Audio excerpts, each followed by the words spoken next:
ನಮಸ್ತೆ ವೀಕ್ಷಕರೇ. ಇಂದು ಮೇ 10. ನಮ್ಮೊಟ್ಟಿಗೆ ದಿನ ಇರ್ತಾರೆ, ನಮ್ಮ ಜೊತೆ ಅಡುಗೆ ಮನೆಯಲ್ಲಿ ಕೆಲಸ ಮಾಡ್ತಾರೆ, ನಮಗೆ ಊಟ ತಿಂಡಿ ಕೊಡ್ತಾರೆ, ನಮ್ಮ ಸುಖ ದುಃಖದಲ್ಲಿ ನಮ್ಮ ಜೊತೆಗಿರ್ತಾರೆ. ಪ್ರತಿದಿನ ನಮ್ಮ ಜೊತೆಗೆ ಇರುವಂಥವ್ರು, ನಾವು ಅವ್ರನ್ನ ದೇವರು ಅಂತ ಕೂಡ ಕರಿತೀವಿ. ಯಾರು? ತಾಯಿ ಅಲ್ವಾ?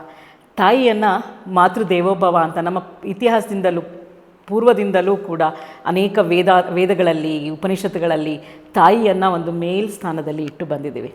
ನಮ್ಮ ಭಾರತದಲ್ಲಿ ನಮ್ಮ ಸಂಸ್ಕೃತಿಯಲ್ಲಿ ಹಾಗೇ ಇದೆ. ತಾಯಿಯನ್ನು ಪ್ರತಿದಿನ ನೆನಪಿಸ್ತೀವಿ. ತಾಯಿಯ ಒಂದು ದಿನಾಚರಣೆ ಬೇಕು, ತಾಯಂದಿರಿಗೋಸ್ಕರ ಒಂದು ದಿನಾಚರಣೆ ಅಂತ ನಮ್ಮಲ್ಲಿ ಇಲ್ಲ. ಆದರೆ ಇತ್ತೀಚೆಗೆ ಆಧುನಿಕ ಕಾಲದಲ್ಲಿ ಅಮೇರಿಕದಲ್ಲಿ ನಾವು ತಾಯಂದಿರ ದಿನ ಅಂತ ಹೇಳಿ ಆಚರಿಸೋದನ್ನು ನಾವು ನೋಡ್ತೀವಿ. ಇತ್ತೀಚೆಗೆ ನಮ್ಮ ಭಾರತಕ್ಕೂ ಕೂಡ ಅದು ಕಾಲಿಟ್ಟಿದೆ.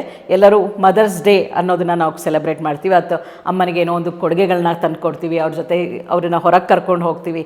ಆದರೆ ಸ್ನೇಹಿತರೆ, ನಮ್ಮ ಭಾರತದಲ್ಲಿ ಅದು ಒಂದೇ ದಿನ ತಾಯಿಗೋಸ್ಕರ ಕೊಡೋದು ಅಂತ ಇಲ್ಲ. ಪ್ರತಿದಿನ ನಮ್ಮ ತಾಯಿಗೆ ನಾವು ಗೌರವಿಸ್ತೀವಿ, ತಾಯಿಯನ್ನು ಪೂಜಿಸ್ತೀವಿ, ತಾಯಿಯ ಜೊತೆಯಲ್ಲಿ ನಾವು ಇರ್ತೀವಿ. ಮೊದಲಿಗೆ ನಾವು ದಿನ ಬೆಳಕಾಗೋದೇ ನಮ್ಮ ತಾಯಿಯೊಟ್ಟಿಗೆ. ತಾಯಿಗೆ ನಾವು ಕಾಲಿಗೆ ನಮಸ್ಕಾರ ಮಾಡಿಯೇ ನಾವು ಹೊರಗೆ ಹೋಗ್ತೇವೆ. ಪ್ರತಿದಿನ ಅಮ್ಮ ನಮ್ಮವರು, ಅದರಲ್ಲಿ ಒಂದು ದಿನ ಅಂತ ಇಲ್ಲ. ಆದರೆ ಇದು ಶುರುವಾಗಿದ್ದು ಅಮೇರಿಕದಲ್ಲಿ. ಅನ್ನಾ ಚಾರ್ವಿನ್ ಅನ್ನೋ ಒಬ್ಬರು ವ್ಯಕ್ತಿ ತಮ್ಮ ತಾಯಿಯನ್ನು ಸ್ಮರಿಸ್ಕೊಳ್ತಾ ತಾಯಿಯ ದಿನಾಚರಣೆನ ಪ್ರತಿ ವರ್ಷ ಅವರು ಮಾಡ್ತಾಯಿದ್ರು.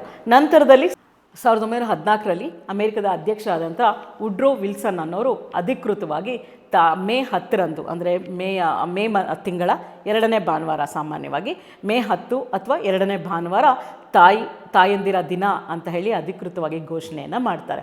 ನಾವು ಸಣ್ಣವರು ಇರ್ತಾ ಅಮೇರಿಕದಲ್ಲಿ ಒಂದು ಈ ರೀತಿ ಇದೆ, ನಮ್ಮ ಭಾರತದಲ್ಲೂ ನಾವು ತಾಯಂದಿರ ದಿನವನ್ನು ಆಚರಿಸ್ತೀವಿ ಅಂತ ನಮಗೆ ಗೊತ್ತೇ ಇರಲಿಲ್ಲ ಸ್ನೇಹಿತರೆ. ಇತ್ತೀಚೆಗೆ ಹೆಚ್ಚು ಕಮ್ಮಿ ಒಂದು 1990-95 ನಂತರ, 2000 ನಂತರ ತಾಯಂದಿರ ದಿನ ಅಂತ ಇದೆ. ಅವತ್ತು ತಾಯಿಗೆ ಕೊಡುಗೆಯನ್ನು ತಂದುಕೊಡ್ತೀವಿ, ಅವ್ರನ್ನ ಹೊರಗೆ ಕರ್ಕೊಂಡು ಹೋಗ್ತೀವಿ. ಇದೆಲ್ಲ ನಮ್ಮ ಭಾರತದಲ್ಲಿ ಶುರುವಾಗಿದ್ದು ಇತ್ತೀಚೆಗೆ. ಆದರೆ ನಮ್ಮ ಭಾರತ ಸಂಸ್ಕೃತಿಯಲ್ಲಿ ತಾಯಂದಿರಿಗೋಸ್ಕರ ಒಂದು ದಿನ ಅಂತಲ್ಲ, ಪ್ರತಿದಿನ ತಾಯಂದಿರ ದಿನ. ನಮ್ಮೊಟ್ಟಿಗಿರುವಂಥ ನಮ್ಮ ತಾಯಿ ಮಾತೃ ದೇವೋಭವ ಅಂತ ನಾವೇನು ಕರಿತೀವಿ, ನಮ್ಮ ಇತಿಹಾಸದಲ್ಲಾಗಿರ್ಬೋದು ಅಥವಾ ವೇದಗಳ ಕಾಲದಲ್ಲಾಗಿರಬಹುದು, ಆವಾಗಲೂ ಕೂಡ ತಾಯಿಗೆ ಒಂದು ವಿಶೇಷ ಸ್ಥಾನನೇ ಇದೆ.